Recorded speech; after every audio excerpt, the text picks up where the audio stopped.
ഈ ആമയുടെ പേരാണ് ലോൺസം ജോർജ്. ഇതിൻ്റെ പേര് പോലെ തന്നെ ഇതൊരു ഒറ്റപ്പെട്ട ആമയാണ്.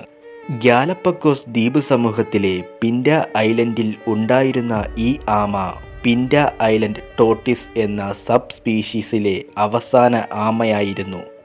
വെള്ളവും ആഹാരവും ഇല്ലാതെ മാസങ്ങളോളം ജീവിക്കുവാൻ കഴിയുന്ന ഇവയെ കപ്പൽ യാത്രികർ ഫ്രഷ് മീറ്റിനു വേണ്ടി പിടിച്ചുകൊണ്ടുപോയി.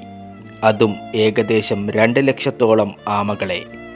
1950 മുതൽ ഗാലപ്പഗോസ് ദ്വീപുകളിൽ ആടുകളുടെ എണ്ണം കൂടിയതോടെ ഈ ആമകളുടെ ഭക്ഷണത്തിൻ്റെ ലഭ്യതയും കുറഞ്ഞു. മാത്രമല്ല, ഇവയുടെ മുട്ടകളും കുഞ്ഞുങ്ങളെയും ഭക്ഷണത്തിനായി പട്ടികളും എലികളും തട്ടിയെടുക്കുകയും ചെയ്തു. ലോൺസം ജോർജിനെ മറ്റ് ഗാലപ്പഗോസ് ആമകളുടെ സ്പീഷീസുകളുമായി മേറ്റ് ചെയ്യിപ്പിക്കുവാൻ നോക്കിയെങ്കിലും ആ ശ്രമമെല്ലാം പരാജയപ്പെട്ടു.